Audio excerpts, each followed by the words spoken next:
우리의 삶에 일어난 기적 중에 가장 큰 기적을 말하라고 하면 그것은 바로 내가 예수님을 구세주와 주님으로 믿었다고 하는 사실입니다. 예수님이 나의 죄를 대신하여 십자가에 못 박혀 죽으셨고 또한 장사된 지 사흘 만에 다시 살아나신 것을 믿는 것, 또 그게 믿어지는 것이 기적인 것입니다. 그래서 그 결과 죄의 사함을 받아서 우리가 영광스러운 하나님의 자녀가 되었고 또 영생의 복을 얻게 된 것은 기적 중에 가장 큰 기적이고 또한 축복 중에 가장 큰 축복일 것입니다. 또한 지금까지 우리가 살아온 우리의 인생 여정을 이렇게 또 살펴보면은 참 기적의 연속이었다라고 하는 것을 고백하게 됩니다. 참 한평생 살아가는 동안 건강의 어려움과 고통 속에 살기도 했고 물질의 어려움도 있었고 또한 인간관계의 어려움이나 또 사역의 여러 가지 어려움도 많이 있었지만 이렇게 지난 날들을 돌이켜 보면은 하나님이 그 위기 가운데서도 참 우리를 붙들어 주셔서 실족하지 않게 하시고 또한 그 문제를 또 주님께서 앞장서셔서 해결해 주셔서 여기까지 오게 된 모든 것이 하나님의 크신 은혜 중에 은혜라고 하는 것입니다. 그래서 우리가 자주 또 부르는 그 노래 중에 지나온 모든 세월들 돌아보아도 그 어느 것 하나 주의 손길 안 미친 것 전혀 없네. 그래서 이렇게 돌아보면 우리 힘으로 우리의 노력으로 우리의 수고로 우리가 애씀으로 우리가 땀을 흘림으로 뭔가 이렇게 좀 지내왔다 또 성취할 수 있었다 그렇게 생각이 되지만 하나님의 놀라운 능력과 기적의 손길로 우리를 붙들어 주셔서 여기까지 오게 되었다고 하는 것입니다. 우리가 이 본문을 보면은 날 때부터 소경된 자가 있었다. 그러니까 참 세상에 태어나면서부터 그는 소경으로 평생을 살았다. 그러니까 그를 사랑해주는 부모 형제들의 얼굴이 어떻게 생겼는지 알 수가 없어요.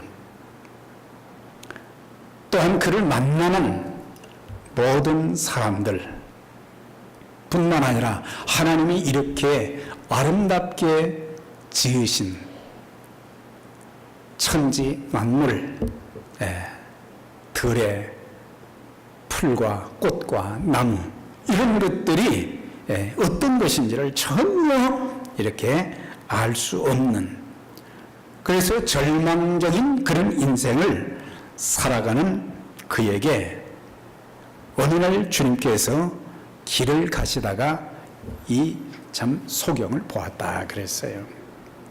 사실 우리가 살면서 하나님께서 우리에게 주신 많은 복들 중에 이 건강을 지켜주신 것, 건강의 복을 주신 것, 내가 제대로 볼 수 있고 제대로 들을 수 있고 또한 제대로 말할 수 있고 우리가 두 팔과 두 다리를 정상적으로 사용할 수 있다는 것, 우리는 평상시에 이건 당연한 것으로 생각하지만 사실 당연한 것이 아니죠.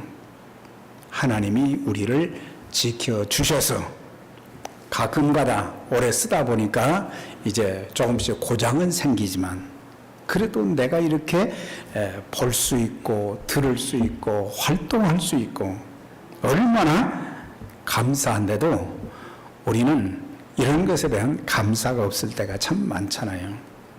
이렇게 세상에서 참 불행한 그 사람들은 그냥 지나쳤어요. 그러나 주님께서는 지나치지 아니하시고 그를 보셨습니다. 네. 그리고 그의 눈을 뜨게 하셔서 이제는 사람과 세상을 밝게 볼 수 있는 그런 눈을 뜨게 해 주시고 그의 인생, 그의 팔자를, 그의 운명을 완전히 바꾸어 주신 것을 우리가 이 9장의 말씀을 통해서 보게 됩니다. 1절에 보세요. 예수께서 길 가실 때 날 때부터 소경된 사람을 보신지라 그랬어요. 네. 그러니까 소경이 예수님을 찾아온 것이 아니다. 우리 성경에 보면 이제 병자들이 예수님을 찾아온 예도 있지만은 또 더 많은 경우에는 예수님께서 고통당하는 그 사람들을 이제 친히 찾아가셔서 그들을 고쳐주신 것을 보게 됩니다. 38년 된 병자, 꼭 누워서 꼼짝할 수 없는 그런 병자를 베데스다 연못으로 찾아가 주셔서 그를 치유해 주셔서 그러니까는 이제는 절망 가운데 사는 사람 38년이라는 것은 이거는 이제는 희망이 없다는 얘기잖아요. 희망이 없었지만 주님이 찾아가시고 주님께서 말씀하시고 주님께서 안수하시면 그 인생도 바뀌어질 수 있다. 그걸 말씀해 주고 있습니다. 오른손 마른 자가 있었습니다. 군대 귀신 들린 자가 있었습니다. 18배를 허리가 굽은 여인, 허리를 펴지 못하고 사는 여인도 찾아가 주셔서 얼마나 많은 의원들을 통해서 고치려고 했겠어요. 그런데 고침 받을 수가 없었는데 우리 주님이 말씀하시고 우리 주님이 안수하시고 그런 가운데 모두가 다 치료함을 받아서 참 그들의 인생이 운명이 바뀌어진 것을 보게 됩니다. 우리가 이런 예수님을 통해서 교훈을 받을 수 있느냐? 주님은 사람들에게 관심을 늘 가져주셨다. 그의 영혼이 잘못된 것을 보시고 영혼에 대한 관심, 어떻게 하면 죄 문제를 해결받을 수 있을까? 지금 그가 처한 그 상황을 보시면서 어떻게 도와주어서 저 인생이 새로운 인생이 되도록 만들어 주실까? 이런 관심. 사실 우리가 살면서 영적 관심을 두어야 되는데 영적인 관심이 참 너무 없는 경우도 있고 또한 나만 예수 잘 믿으면 된다 이렇게 생각하고 다른 사람들의 영혼에 대한 관심도 우리가 참 자꾸 식어져 가고 있고 또한 이제 육신적으로 고통당하는 사람들 또 학업으로 또 직장으로 사업으로 여러 가지 고통당하는 사람들에게 이 관심을 가져주어야 되는데 그런 관심이 우리에게서 점점 멀어져 가는데 오늘 주님은 어디를 가시든지 바로 그런 영혼들에 대한 관심을 가져주셨고 관심만 가진 것이 아니고 그들을 만나서 불쌍히 여기는 마음, 안타까운 마음을 가지시고 치유해 주셨고 그들의 인생을 완전히 180도 바꾸어 주신 것을 보게 됩니다. 근데 이런 많은 하나님의 은혜들이 사람들에게나 또 우리들에게 있지만은 정말 우리가 감사해야 될 것은 내 자신이 세상에 그 많은 70몇 억이 되는 그 많은 사람들 중에서 내가 하나님 앞에 발견되어지고 하나님의 선택을 받았다는 것, 하나님의 사랑을 받았다는 것, 그 자체가 정말 놀라운 은혜예요.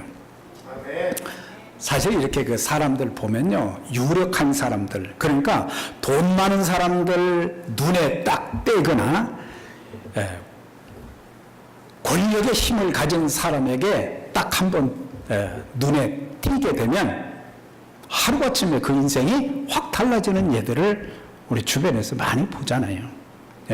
사람들의 눈에만 뜨여도 그 인생이 이렇게 달라지게 되는데, 오늘 우리 자신들이 참 주님께서는 계속 잃어버린 자들을 찾으시지만 우리 자신들도 하나님 앞에 내가 발견될 수 있도록 우리의 삶의 패턴을 좀 바꿀 필요가 있다.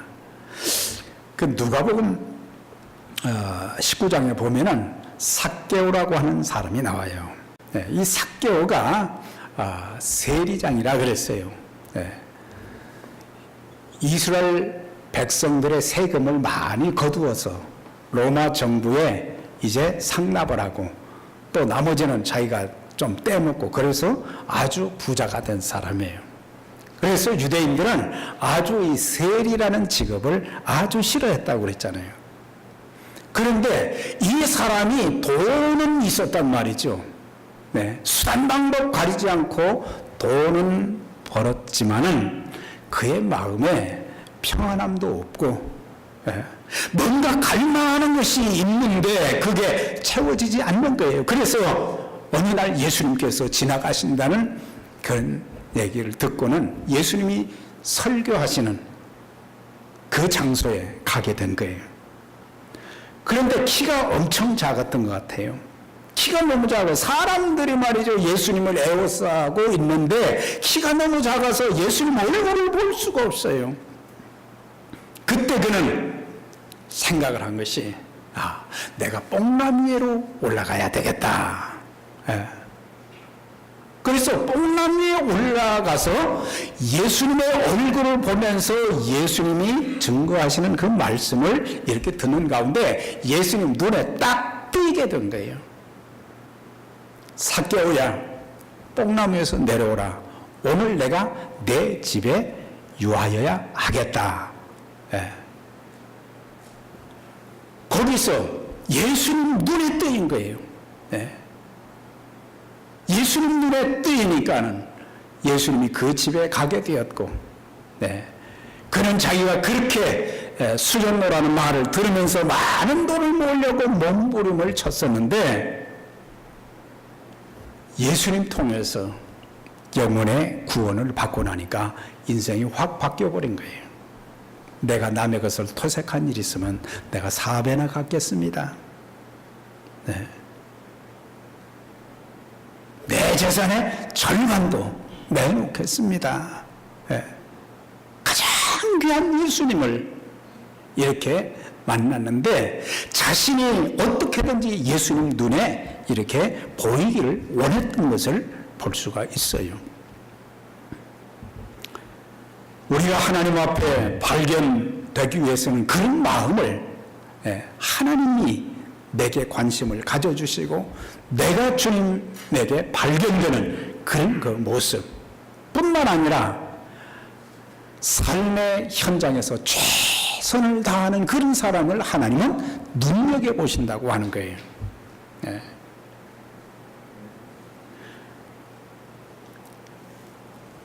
파워포인트 한번 좀 보여주세요. 시편 78편 70절 우리 같이 한번 봉독합니다. 71절까지 시작. 또 그의 종 양의 우리에서 취하시며 전양을 지키는 중에서 그들을 이끌어내사 그의 백성인 야곱 그의 소유인 이스라엘을 기르게 하셨더니, 여기 보면 다윗이 하나님의 선택함을 받았어요.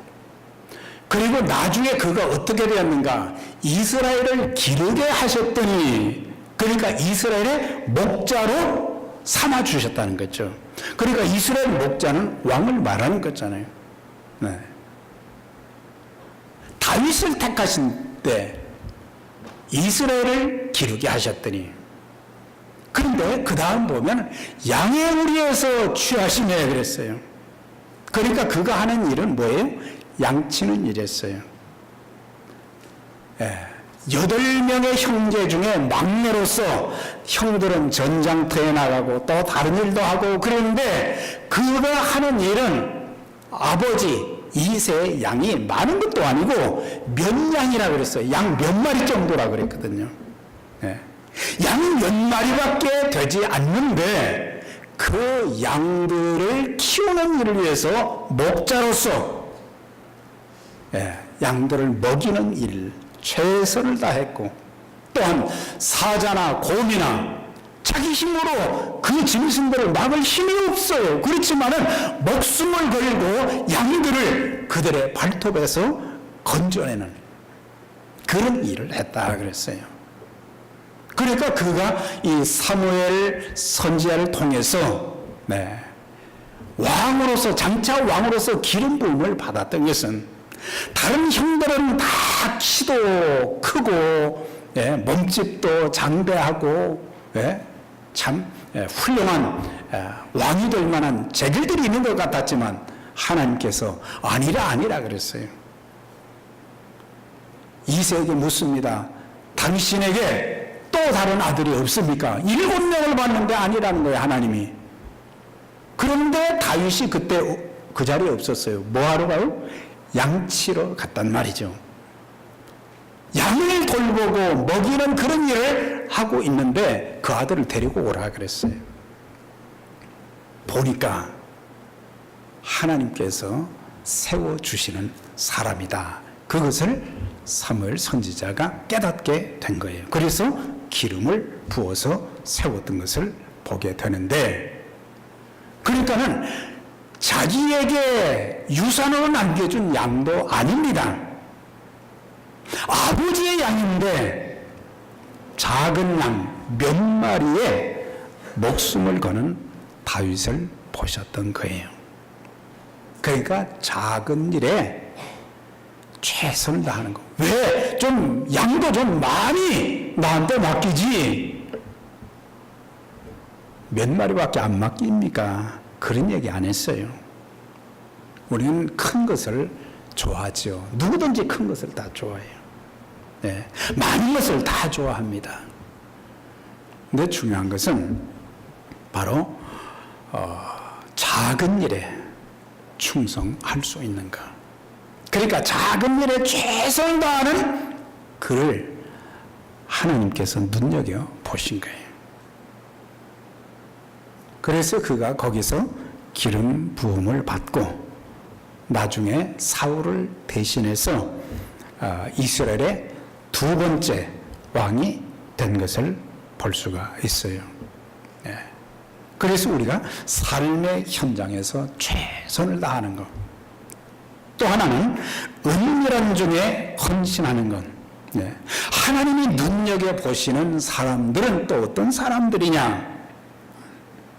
남들이 잘 보지 않는 곳에서 충성하는 사람들이다. 예수님의 산상수훈을 보면은 그 산상수훈 중에 아주 기도에 대한 말씀, 구제에 대한 말씀을 하실 때 은밀한 중에 사람들이 많은 데서 종교 지도자들은 사람들이 많이 있는 데서 기도하는 척을 했어요. 그걸 보시고 주님은 은밀한 중에 기도하게 되면 은밀한 하나님께서 그의 기도를 들어주신다 그랬어요.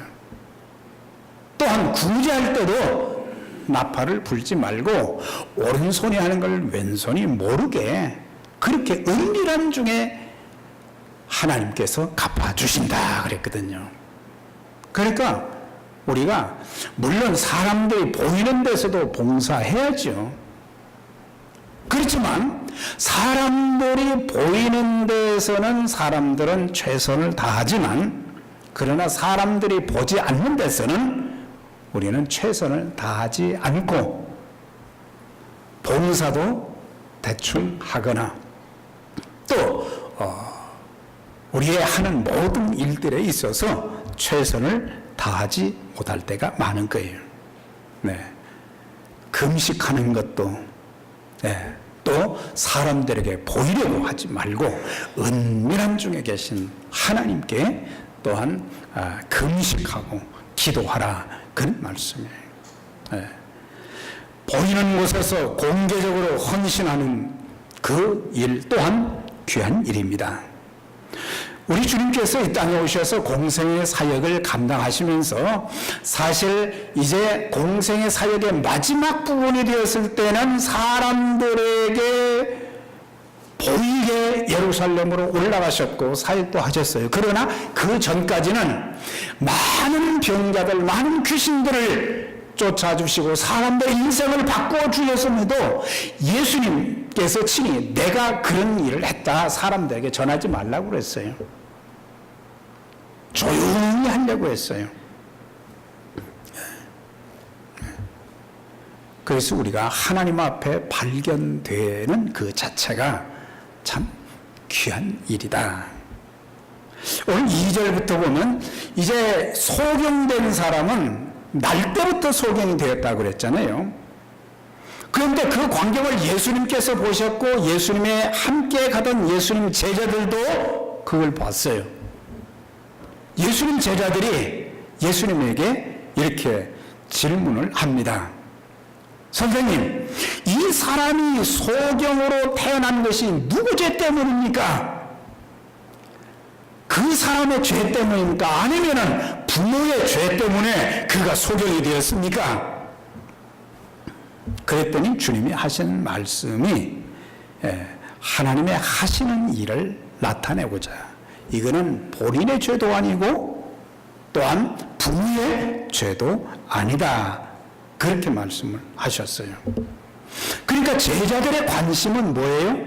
제자들의 관심은 예수님의 관심과 똑같아야 되는데, 그러나 그 사람을 불쌍히 여기기보다는 저 사람이 소경된 것이 누구 죄 때문에 되었습니까? 거기에 관심이 더 있었던 것을 보게 됩니다. 소경된 것만 해도 참 안타까운 일이고 고통스러운 일인데 죄 때문에, 누구 죄 때문에 저렇게 됐습니까? 상대방의 불행을 이야기하는 그런 정도였어요.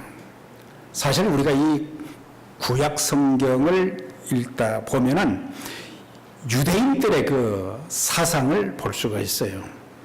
그러니까 유대인들은 사람이 고난을 당한다든가 또는 병에 걸린다든가 어려움을 겪게 되면 이것은 그 사람 죄 때문에 그렇게 된 것이다, 그렇게 결론을 내버려요.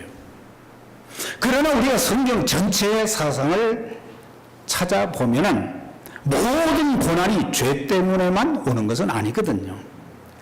모든 질병이 죄 때문에 다 오는 것은 아니라고 하는 거예요. 그래서 우리는 다른 사람들이 겪는 아픔과 고통에 대해서 내 생각으로, 내 판단으로 쉽게 저 사람 죄를 많이 져서 그래, 저 사람 잘못한 것이 많은가 보지, 그렇게 얘기하면 안 된다는 것입니다. 욥이 고난을 겪을 때 정말 세상 사람들이 볼 때 가장 고통스러운 그런 형벌을 받은 것과 같은 욥을 보면서 특히 그의 세 친구들이, 오랫동안 친구로서 지냈던 자들이 하는 말이 뭐예요? 내가 죄 때문에 이렇게 됐으니까 자식들이 죽은 것도, 재산이 하루아침에 다 그 날아간 것도, 내 몸에 병이 든 것도 다 죄 때문이니까 죄를 회개하라 그랬어요. 그러니까 다른 사람들이 겪는 그런 고통과 아픔에 대해서 안타까운 마음보다는 죄 때문이다, 그렇게 그들은 판단을 했던 것을 보게 돼요.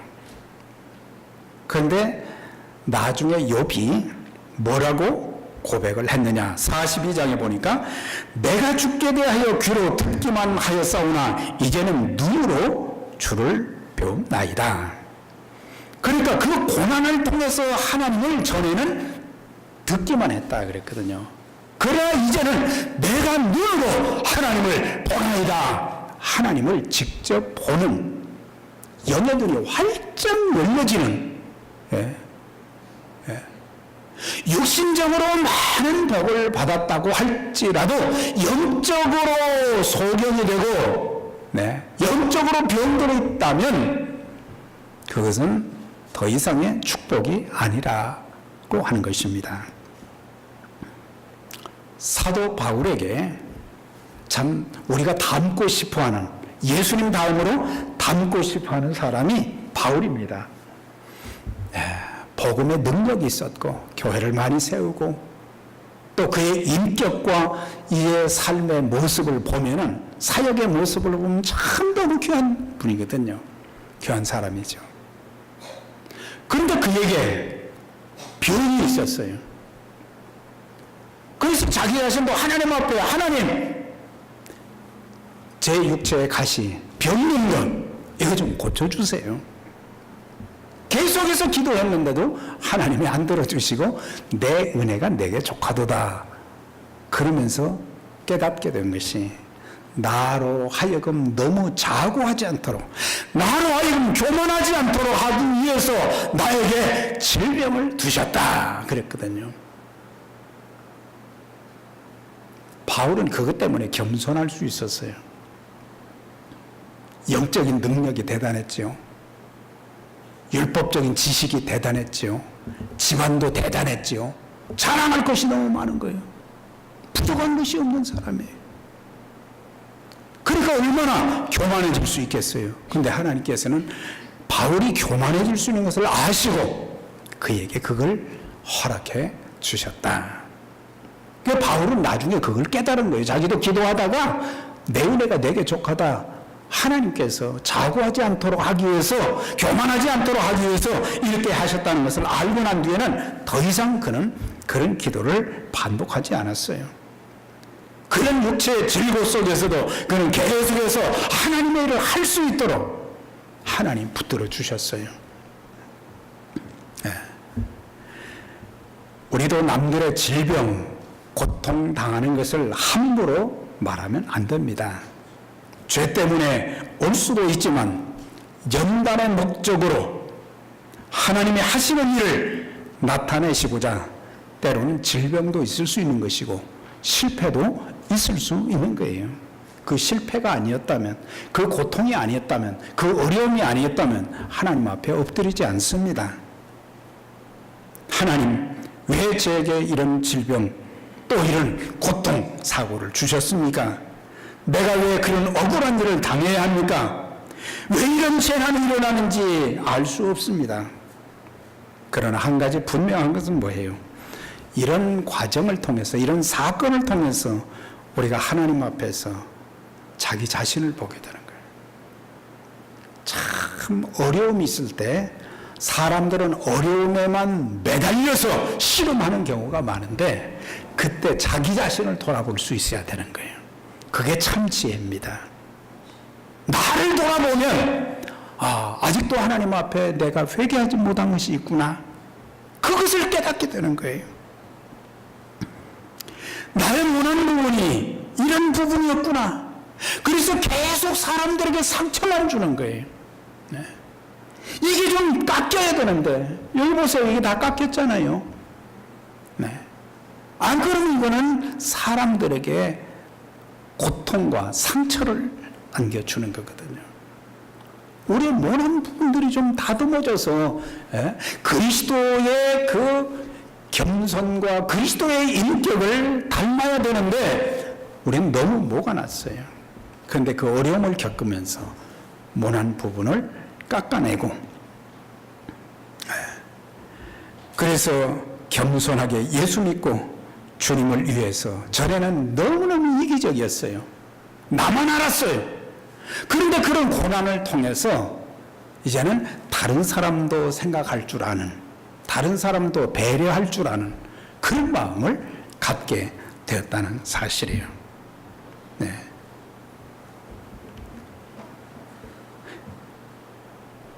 주님을 위해 자신을 드림으로 하나님 앞에 영광을 돌리게 되는데, 여기서 보면 또 이렇게 말해서는 안 돼요. 이 사람이 소경이 된 것은, 소경이 된 것은 예수님께서 이 일로 영광을 받으시고자 합니다. 그것도 아니라는 사실이에요. 하나님이 하시고자 하는 일은 내가 겪는 그런 고통을 통해서 하나님 앞에 엎드리게 되고 또 하나님을 찾게 되고, 그런 가운데 하나님이 역사하셔서 내 문제도 해결해 주시고 고쳐주심으로 인해서 합력해서 선을 이루면서 하나님 앞에 영광이 된다, 그런 의미예요. 근데 주님께서 이 사람을 이제 치유하시는데 어떻게 하셨느냐? 6절에 보면 이 말씀을 하시고 땅에 침을 뱉어 진흙을 이겨 그의 눈에 바르시고 이르시되 신랑 못에 가서 씻으라 하시니 이에 가서 씻고 밝은 눈으로 돌아왔다 그랬어요. 여기서 진흙을 이겨 발랐다. 지난주에도 그 말씀에 보면 침을 뱉어서 그의 혀에 댔다, 이제 그 말씀도 하셨는데, 여기도 보면 진흙을 이겨서 눈에 발랐다. 그렇지 않아도 안 보이는데 진흙으로 발랐단 말이죠. 구체적으로 왜 그런지 나와 있지 않지만 하나님께서는 인간을 흙으로 만드셨고, 그렇기 때문에 하나님은 창조주 하나님이시다. 그걸 여기서 우리에게 깨우쳐 주시는 거예요. 흙으로 사람을 지으시고 흙으로 만든 그런 인간은 말이죠, 질그릇처럼 쉽게 깨어지고, 죽는 것도 보면요, 참 어떤 분들은 병상에서 오랫동안 이렇게 지내기도 하지만 어떤 사람들은 어느 날 갑자기 말이죠, 저렇게 건강했던 사람이 하루아침에 쓰러지고 죽는, 그것은 인간이 그렇게 흙으로 만든 연약한 존재고, 우리 하나님은 흙으로 인간을 지으신 창조주 하나님이다. 그것을 계시해 주는 거예요. 그러니까 우리가 겪는 고난이나 삶의 모든 문제는 우리를 지으신 분이 해결해 주실 수 있다. 우리를 지으신 분만이 해결해 주실 수 있다. 그걸 말씀해 주고 있어요. 그러면서 진흙을 눈에 바르시고 실로암 못에 가서 씻으라 그랬어요. 이게 이성적으로 이해가 안 되는 일이잖아요. 하나님이 하시는 일은 전부 사람의 지혜로는 우리가 헤아릴 수가 없는 거예요. 그러나 나를 지으신 하나님, 나를 주관하시는 하나님, 내 인생을 이제 붙잡아 주시는 그 하나님 앞에 우리 자신을 맡기는 것이 참 중요하고, 그분이 하시는 말씀을 우리가 순종하는 걸. 그래서 우리가 이런 내용들을 보면서 하나님, 제 마음에 예수님이 죽으시고 십자가에 죽으시고 부활하신 것, 그것도 제가 믿어지게 해 주시니 감사하고, 하나님이 행하시는 놀라운 그런 일들을 저건 믿을 수가 없는 일이야, 그렇게 말하지 말고 내 마음속에 믿어지고 하나님 또 이렇게 하셨군요, 이렇게 고백하고 간증하는 것이 참 중요하다라고 하는 거예요. 그래서 이 사람은 한 번의 순종을 통해서 인생 전체가 바뀌어진 것을 보게 돼요.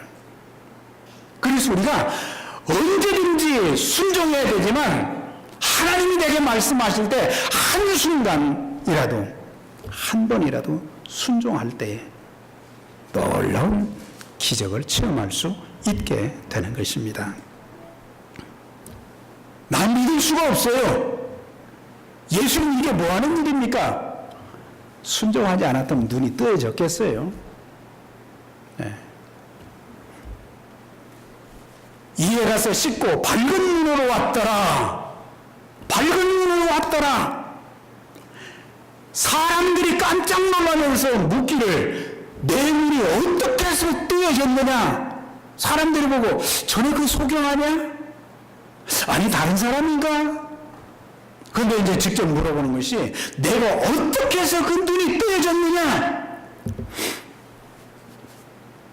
어떻게 하다 보니까 뜨여졌다. 그게 아니죠.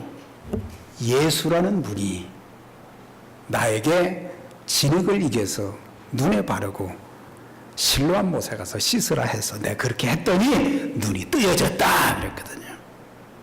그러니까 그는 예수님을 자랑했잖아요. 예수님이 하신 일입니다. 예수님이 하신 일입니다.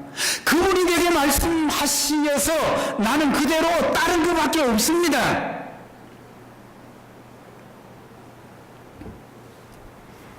우리들도 마찬가지입니다. 사람들이 당신이 어떻게 해서 예수를 믿게 되었습니까? 그렇게 말할 때 당신 보니까 그전에 예수 믿기 전에는 성격이 아주 고약하고 괴팍하고 난폭하고 그랬는데 어떻게 당신이 그렇게 달라질 수 있었습니까? 전에는 조금 더 손해를 안 보려고 욕심이 가득하고 유익을 위해서는 수단장도 가리지 않고 살던 당신이 어떻게 그렇게 손해도 보려고 그러고 겸손해졌습니까? 예수님이 저를 이렇게 변화시켰습니다. 이런 간증이 좀 있어야 되는 거죠. 예수 오래 믿는다고 하면서 교회 오래 나갔다고 하면서도 이거 안 달라지는 거예요. 좀 달라져야 된단 말이죠. 교회 문턱만 밟지 말고 좀 달라져서 저 사람 새 사람이 되었구나. 새 사람이 되었구나. 예수님이 위대하신 분이구나. 그것을 우리의 인격과 언어와 삶을 통해서 나타내 보여주어야 된다는 거죠. 하나님은 위대하시고 예수 그리스도는 위대한데 우리의 모습을 보면서 하나님은 위대하신 모습이 안 보이는 거예요.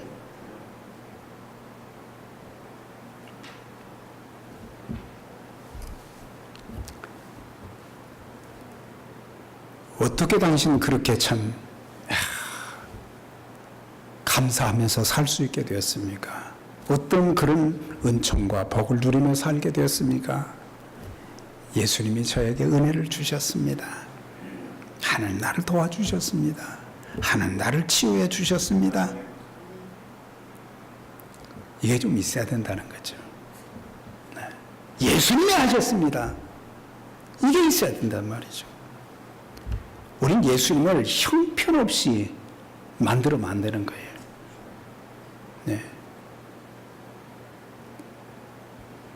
우리 하나님이 얼마나 온 우주 만물을 주관하시고 위대하신 하나님이세요.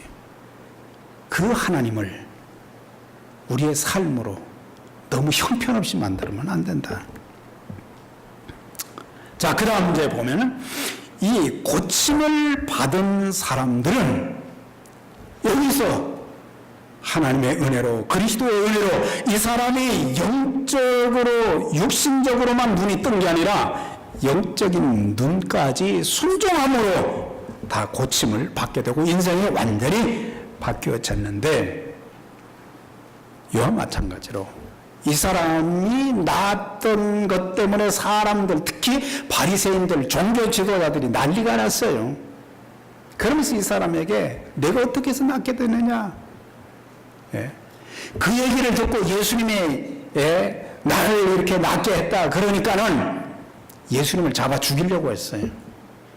어떻게 하면 저 예수를 잡아서 죽일고 안식일에 어떻게 그런 일을 해?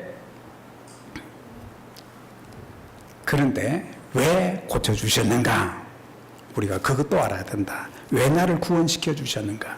그것은 바로 사명을 위해서. 실로암이라는 단어의 뜻은 실로암은 우물가의 이름이기도 하지만 보냄을 받았다 그런 뜻을 가지고 있어요. 요한복음 7장에 보면 예수님께서 예루살렘에 올라가셨어요. 그러니까 유월절이나 또한 이 장막절, 또 칠칠절 이런 때는 모든 국민들이 예루살렘에 모여서 절기를 지켰어요. 그런데 여기서 초막절, 이건 장막절이라고도 그러죠. 이 장막절에 예수님께서 어디를 가셨느냐? 예루살렘에 올라가셨어요. 예루살렘에서 초막절 절기를 지키는데 일주일을 지키는 거예요. 그 다음에 8번째 날 마지막 행사가 하나 있어요. 그건 뭐냐? 제사장들이 실로암 물가에 가서, 실로암 못에 가서 금주전자에다 물을 떠가지고 그걸 가지고 와서 초막절 행사 마지막 제단에 그 물을 붓는 것으로 행사가 끝이 나는 거예요. 네. 이건 뭘 가르치느냐? 이스라엘 백성들이 광야 생활을 하면서 참 목말라서 원망하고 불평할 때 하나님께서 바위를 통해서 생물을 내게 하셨거든요. 생수를 내게 하셔서 그 백성들을 먹이게 한 것을 하나님의 은혜를 기념하는 그런 예식인데, 예수님께서는 이와 연관시켜서 그 생수를 믿는 자가 받을 성령이라고 그랬어요. 이는 그를 믿는 자가 받을 성령을 가리켜 말씀하시니라 그랬거든요. 그러니까 제단의 물은 의식적이며 상징적인 것이었지만 예수의 물, 곧 성령은 영원한 생명수다. 그러니까 누구든지 목마른 사람들은 내게로 와서 마시라. 이것은 그 물을 얘기한 게 아니에요. 그들이 받을 성령을 가르쳐 말씀하신 것이다. 그랬어요. 성령님이 하시는 역할이 뭡니까? 눈을 열어주시는 거죠. 육신적인 눈보다 영적인 눈을 열어주시고, 실로암은 어떤 것이냐? 생수가 있는 곳이고, 실로암은 어떤 것이냐? 그곳에 간 사람들마다 고침을 받는다라고 하는 거예요. 실로암은 예수님을 가리키는 것이다. 한 군데 더 보여주세요. 파워포인트. 자, 같이 한번 읽습니다. 시작. 규가 유다를 떠나지 아니하며 통치자의 지팡이가 그 발 사이에서 떠나지 아니하기를 실로가 오시기까지 이르리니 그에게 모든 백성이 복종하리로다 그랬어요. 야곱이 죽기 전에 아들들에게 전부 유언하는 내용이 나오는데 그 중에 유다에 대한 예언 중에 말씀이 바로 이 말씀이에요. 여기서 규라고 그러는데 이것은 왕권을 상징하는 지휘봉을 말하는 거예요. 그 지휘봉이 유다를 떠나지 않고 치리자의 지팡이가 그 발 사이에서 떠나지 아니하시기를 실로가 오시기까지 미치리니 그에게 모든 백성이 복종한다. 그러니까 그 왕권이 유다를 떠나지 않는다. 이것은 정치적인 왕권은 나라가 망함으로 끝이 났어요. 그러나 그들에게 메시아이신 그리스도를 통해서 영적인 왕권이 계속해서 이어지게 된다. 그걸 말씀하는 거예요. 그러니까 실로가 오시기까지라는 것은 실로는 메시아가 오시기까지라 그런 뜻이에요. 그래서 실로나 실로암은 같은 의미로 이제 발음을 하고 있는데 실로암은 메시아 대신 예수님을 상징하는 것이다. 누구든지 예수님께 가면 고침을 받고 영의 문이 열리게 되어지고 성령 충만함을 받음으로 우리는 세상에 보냄을 받게 됩니다. 예수님께서는 하나님께서 보내셔서 이 세상에 오셨어. 또한 그 예수님은 우리를 또 세상으로 보내고 계십니다.